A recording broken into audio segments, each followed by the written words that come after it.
Can't do that, unfortunately, against Branden Trowbridge. It's Humans versus Lantern Control.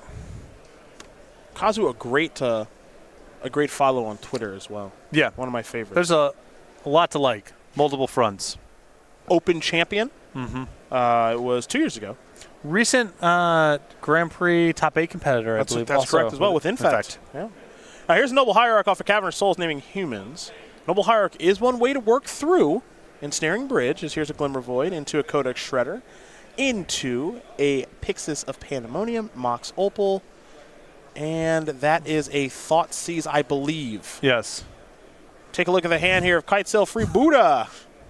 Meddling Mage, Thalia, Guardian of Thraben, Reflector Mage, not good in this matchup. Kessig Malcontent, something to be noting if you are Kazu, one of the ways you can lose through an Ensnaring Bridge lock, and another copy of Cavernous Souls. So Kazu is going to select Meddling Mage, which would, of course, attempt to name Ensnaring Bridge. And now we're going to head back over to Branden here in just a moment, as Kazu writes down the contents of Branden's hand. Our Humans player is going to take their second turn of the game. Good start, of course, with a 1-drop. Very important when you are playing Humans. They have 12 of them in Champion of the Parish, Noble Hierarch, and Aether Vial. This is another Cavernous Souls, presumably naming Human. And Trowbridge here with a pick of Meddling Mage, which is a nice draw following Negri, valuing it highly off that Thoughtseize. It'll be a Kitesail Freebooter. Going to get a good look at the hand. Ensnaring Bridge and Thoughtseize. The bridge will be selected. In for one with the Noble Hierarch, and we're going to head back over to Kazu, who's going to mill himself with the Codex Shredder. A Surgical Extraction will go into the graveyard. Mox Opal will allow for a Thoughtseize. Meddling Mage will be the selection again. There's a Spire of Industry. We head back over to Branden.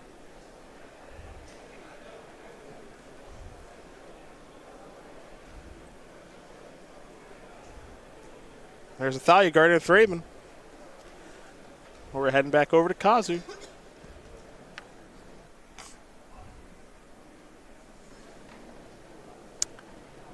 Negri here having to value the Meddling Mage is really high, because if that simply names Ensnaring Bridge, he's not even trying. He doesn't even have the opportunity to top deck anymore.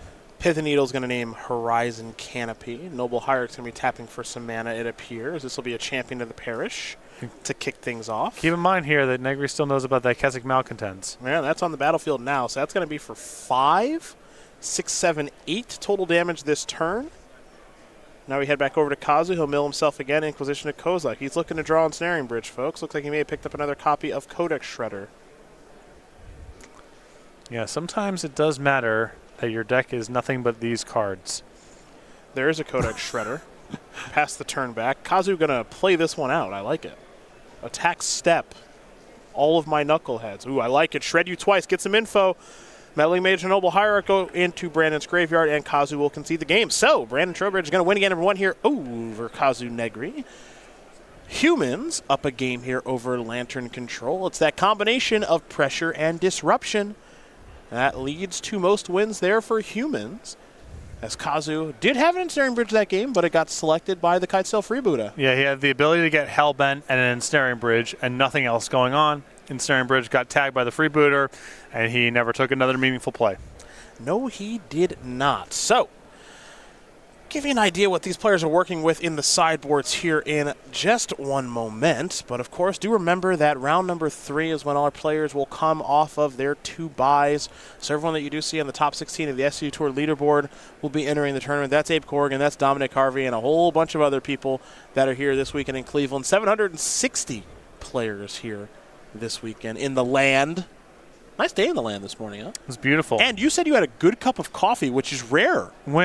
Walked out of the hotel room this morning. Okay. Found a little coffee spot. Got a pour over. It was great. Went back to the hotel room. Logged on to Magic Online. That part was not great. Yeah. And then came over here. Beautiful. Got turned to by lands twice. Still playing Burn, huh? Yeah, that deck doesn't turn 2 that often, but turn 2'd me. Well, we're going to take a look at Kazu's sideboard. 4 Leyline of Sanctity, 3 Welding Jars, 2 copies of Unmoored Ego. Here come the one-ofs, an Assassin's Trophy, Tezzeret, Agent of Bolas, Nature's Claim, Kaya, the powerful Planeswalker, and most people thought stunk initially, is actually quite good. Oh, the Grafdigger's Cage and a Gear Power Aether Grid. What do we like here against humans? I like the welding jars as a way to sort of manage the, the Octabi Orangutan style cards that humans typically has in the sideboard, the Assassin's Trophy, the Kaya, and the Aether Grid. For Brandon's side of things, he's got a lot of 1-ofs here and a couple 2-ofs. We'll start with the 2-ofs there in Stony Silence, Kataki Wars Mage. Those are good against artifacts. Tormod's Crypt, Sin Collector, Riders of Gavany, Rest in Peace, Malira, Sylvok Outcast, Infect Hater. Just ready for all of them. Yeah. Every deck. Knight of Autumn, Camball, Council of Allocation, a Damping Sphere, an Auriok Champion, a Grafdigger's Cage, and a Gaddock Teague. He is ready for basically every deck. Everyone, I'm coming for you. The anti-artifact cards here, Stony Silence and Kataki's Warp's Wage, those are great. Like the Knight of Autumn here, and I also like the Gaddock Teague as a way to prevent War of Invention from being cast. If War of Invention is in the deck, because some versions of this deck have moved away from War, and this one does not have it. Interesting. I guess maybe there's some evidence of that with Negri deploying Golgari dual lands in the first game, that maybe he is not on War of Invention because that card's obviously very intensive on blue mana. Well, these players are going to shuffle up here for game number 2. We're going to very quickly talk about StarCityGames.com game nights. It's your ability to bring a local fun play to your store. This is your thing. I don't know why I'm trying to do this ad. Yeah. So you can head over to go.starcitygames.com/game night. Stores sign up for game night, and then we send these packs to them with sleeves and tokens, and then the stores can give out these things to their players who participate in game night, so they can run any day of the week, any format they want. And in April, we are giving out Cluck and Dagger. Do you see this thing? This is kind of horrifying. Yeah, so first of all, this is an assassin. Right. I believe there's some sort of rodent there. I don't know what kind of rodent. Call it a weasel. Yeah, there are chickens in the background. Yeah. And do you see what this weasel is holding? Yeah. A knife. Clock and Dagger. Head over to go.starcitygames.com/game night and find the game night closest to you, and stores if you want to get signed up for game night. Contact your Star City Games in-store play representative. You're supposed to be cute and friendly.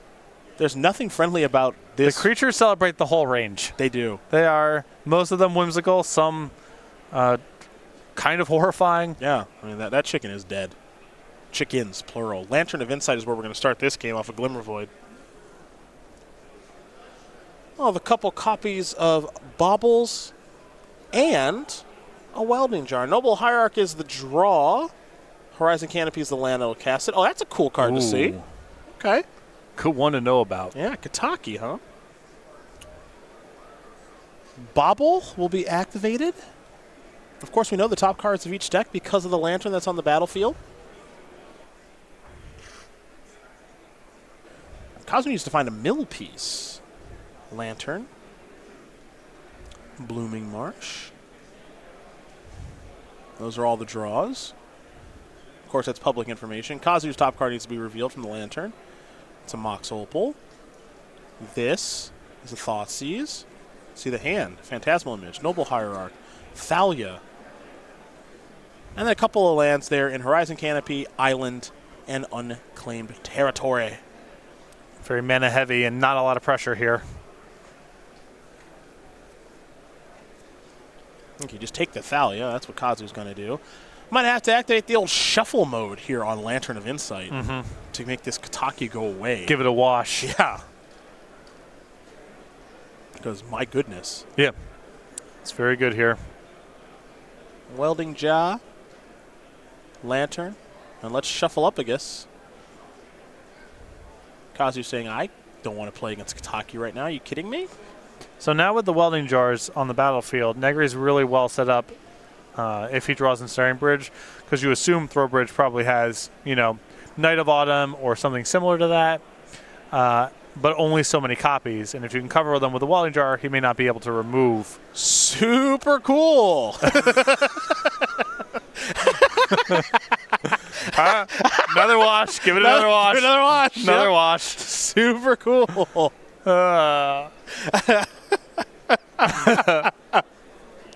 Stony Silence has got to go away. All of Trowbridge's weirdos coming to roost here. But still, you know, not a lot going on. Hands basically just mana right now. Don't reveal. No Lantern on the battlefield. Branden will draw. Play an island. This is a Rest in Peace. All right, sure. There's a another Noble Hierarch. Pass the turn back. Kazu's going to draw his Mox, play his Mox very quickly. Back over to Branden. So Branden got a lot of mana to work with and a couple Horizon Canopies to sort of gas back up, but not much in the way of clock right now. Also, he gets to kind of do the thing that's really nice, which is just kind of set. Well, there's Thalia's Lieutenants. I was going to say he gets the opportunity to set up a lot of Noble Hierarchs, but now that he's played Thalia's Lieutenant and looks like he's going to be copying it, he's going to be trying to really deal as much damage as possible, as opposed to having the Hierarchs be 0 power creatures that can work through an Ensnaring Bridge. This could come back to hurt him, potentially. Yep. I mean, there's some danger here, but this is also a lot of pressure. It is. Kazu needs to draw a copy of Ensnaring Bridge, folks. You might be limiting Negri to very few draw steps here.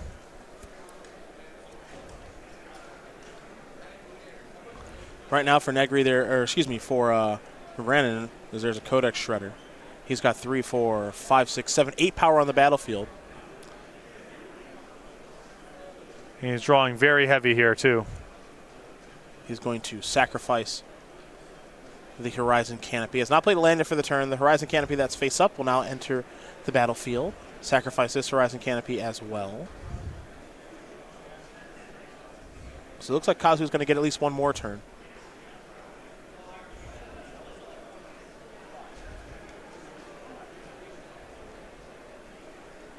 This is a Thalia. It's actually quite good right now. Yeah, it keeps Ensnaring Bridge from being a consideration for next turn unless Negri has an additional mana. Yep. Lieutenants get a little bit larger, and now Kazu again is in some serious trouble. He'll start by activating Codex Shredder, targeting Branden. Yeah, Kazu draws a card. That's going to cost 1, and now it's a land and a concession. So Branden Trowbridge is going to win this game and match her over Kazu Negri. Human.